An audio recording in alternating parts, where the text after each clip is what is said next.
haven't seen. Look away, Daphne. We all promised each other that we would never speak of him. Not ever. You said it best, Fred Jones. We should all forget about this crappy sequel's existence. Oh, good God. Why was this made? Who even asked for this shitty sequel? For those of you people who know that I am a fan of the Die Hard films, as you can see, the Die Hard franchise is one of my favorite franchises of all time. As you can see right here, I have the DVD set of, should I say, the first 3 Die Hard movies. As you can see right here. Yes, that proves that I'm a fan of the Die Hard franchise. I love these movies to death and whatnot. I mean, just look at these movies. The first one, a Christmas classic. The second one, an underrated sequel that I don't think is as bad as many people say it is. And here you have the third movie, which I think is the best film in the franchise and easily the best of all the sequels. And oh, what do I have here? I have the Die Hard Trilogy game on PlayStation 1. I don't have the DVD of Die Hard 4 and everything, but as far as you people know, that I think Die Hard 4 is a pretty underrated film and everything. So anyway, let us get to my epic rant on A Good Day to Die Hard. This sequel fucking blows. I will tell you to the point that what already hasn't been said to death about this sequel and everything. This sequel shouldn't even exist because, you know, Die Hard 4 wrapped the franchise perfectly. There was no need to continue the McClane story and whatnot. But of course, 20th Century Fox decided to be greedy and everything. Oh, wanting to continue a franchise where the franchise ends and everything. Where have I heard this before? Oh, you did the exact same thing with Speed 2 Cruise Control and everything. And of course, should I say, this movie is just outright bad, as in really bad. Rather than, you know, getting an actual talented director, let us get the hack director who was responsible for such atrocities like the Omen remake and that god-awful Max Payne movie. This guy, John Moore, for the life of me, cannot direct the film to save his own life. His only good film was Behind Enemy Lines with Owen Wilson and Gene Hackman, and that's about it. The movie is poorly directed, it is poorly shot, and everything. This feels like an incompetently made movie and whatnot. And don't even get me started on how they massacred John McClane's character. Oh my god. What they did to John McClane's character was just unforgivable. Rather than being the snarky anti-hero he was in the previous few movies, they decided to turn him into an unlikable douchebag and everything. No, this is not John McClane. I refuse to call this piece of shit associated with an iconic character. I mean, seriously.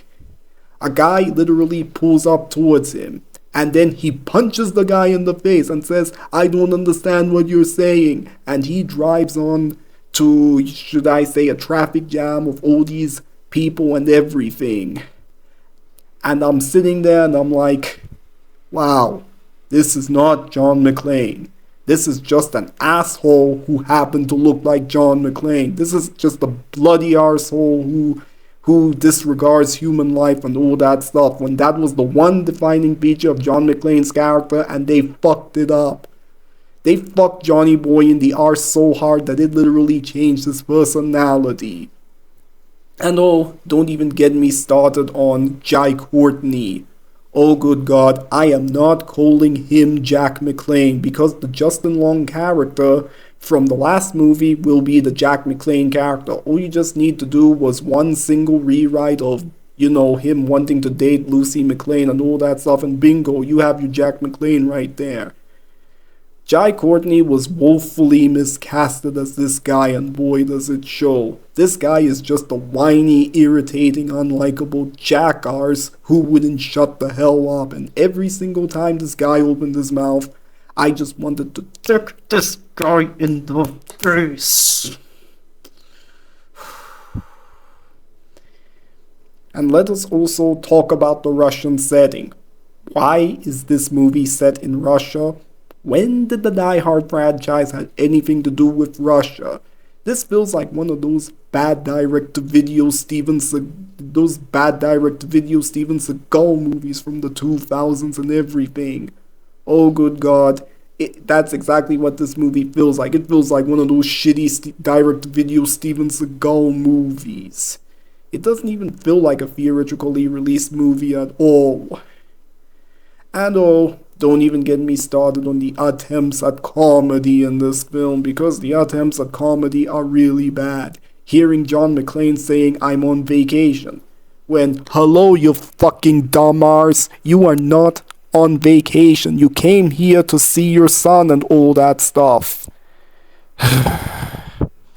And you literally have a cringe-inducing scene in where the villain is eating a carrot and tap dancing. What has this franchise become? We go from memorable bad guys like Hans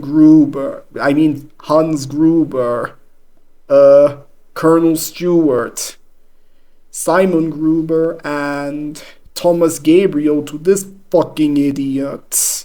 Oh good God. Oh good God, what have they done to this franchise? We go from all those memorable bad guys to whoever the fuck this guy was, and don't even get me started on the villain involving this other Russian dude.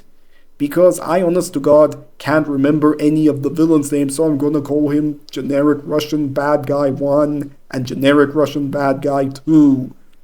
And oh good God, the twist involving this guy was just stupid beyond belief. This guy was just stupid beyond belief and everything. You remember how people in the last film criticized John McClane being a superhuman and everything? Well, A Good Day to Die Hard literally takes it to 11, to the point that it just borders down on cartoon antics, as if I'm watching a freaking episode of Looney Tunes. I mean, we literally have a scene in where a helicopter is shooting at a skyscraper in broad daylight, out in the open in a densely populated city. They literally jump out of a 50-story building and land on the ground without, splattering and everything. And oh, don't even get me started on the scene in where they're crashing through glass and everything. And where they're crashing through glass and all that stuff. And they somehow survive, and oh good God. This movie is just borderlining on cartoon antics. The R rating doesn't even redeem this movie at all. Yes, A Good Day to Die. Yes, Die Hard 4 was rated PG-13.